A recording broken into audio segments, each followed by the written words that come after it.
क्या होगा अगर आस्था और विज्ञान आमने सामने खड़े हो जाएं? ऐसा ही कुछ हुआ था 2013 में, जब उत्तराखंड के श्रीनगर के पास एक जल विद्युत परियोजना के लिए धारी देवी का मंदिर अपनी जगह से हटा दिया गया था।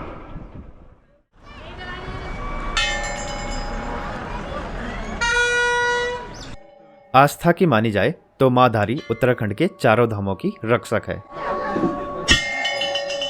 और जब मंदिर को अपनी जगह से हटाया गया तो उसका प्रकोप देवताओं ने हिमालयन सुनामी के रूप में खूब बरसाया। 16 जून 2013 की केदारनाथ आपदा से तो सभी परिचित ही हैं। आज है 28 जनवरी 2023 और लगभग 9 सालों के बाद आज माँ धारी देवी की मूर्ति अपने पूर्व स्थान पर लौट रही है। इस शुभ अवसर पर सुबह से भक्तों की भीड़ लगी हुई है। सुबह पहले मूर्ति को अलकनंदा में स्नान करवाया गया और फिर विधिवत ढंग से पूजा अर्चन के साथ स्थापना कर दी गई। उसके बाद मंदिर भक्तों के लिए खोल दिया गया।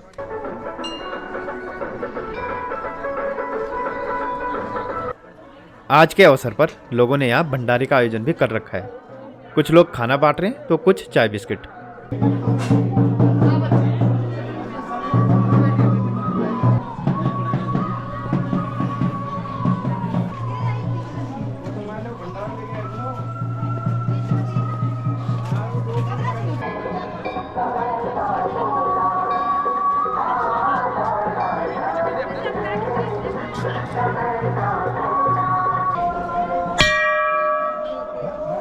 एक कथा के अनुसार माँ धारी 7 भाइयों की इकलौती बहन थी।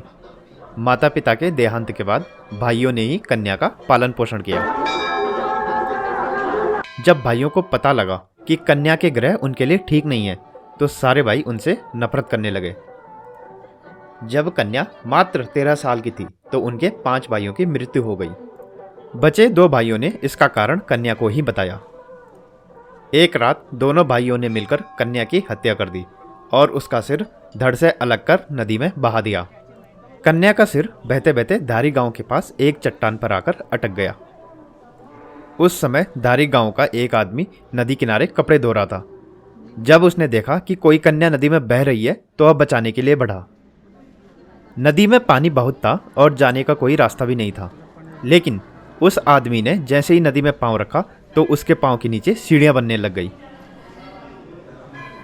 जब वह कन्या के पास पहुंचा और वहां सिर्फ सिर पाया तो घबरा गया, लेकिन तब कन्या ने आदमी को पूरी कहानी बताई और कहा कि सिर को वहीं स्थापित कर दो। आदमी ने कन्या का आदेश माना और सिर को उसी चट्टान के ऊपर स्थापित कर दिया। स्थापित होते ही सिर पाषाण में बदल गया। धारी गांव के नाम पर ही यह मंदिर धारी देवी कहलाया। कन्या का धड़ काली मठ में मां मैठाणा के रूप में पूजा जाता है। कहते हैं कि माँ धारी दिन में 3 बार रूप बदलती है। सुबह एक छोटी कन्या के रूप में, दिन में युवती के रूप में और शाम को बूढ़ी औरत के रूप में माँ का चेहरा दिखाई देता है।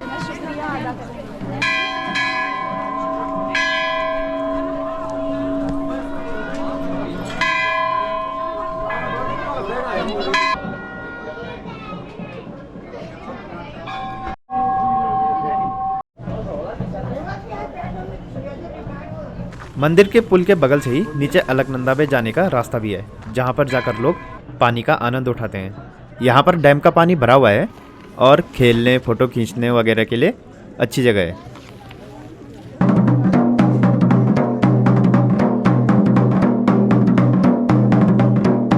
देवी माँ के दर्शन के बाद भैरव बाबा के दर्शन करने भी अनिवार्य होते हैं। यह सभी जगह लागू होता है।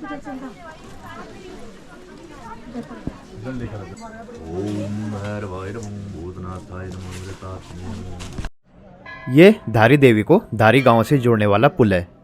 वैसे तो ये पैदल पुल है, लेकिन इस पर लोग बाइक वगैरह लेकर भी जाते हैं। पहाड़ में जितना ऊपर जाते हैं मौसम तो ठंडा हो जाता है, लेकिन धूप बहुत तेज़ लगती है।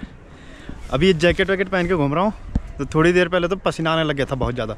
अभी छाया हुए में बैठ के पसीना सुखाया, अब जाके थोड़ा शांति मिली है, वरना बहुत ही ज़्यादा तेज़ धूप लग रखी है। यह है पूरा धारी गाँव।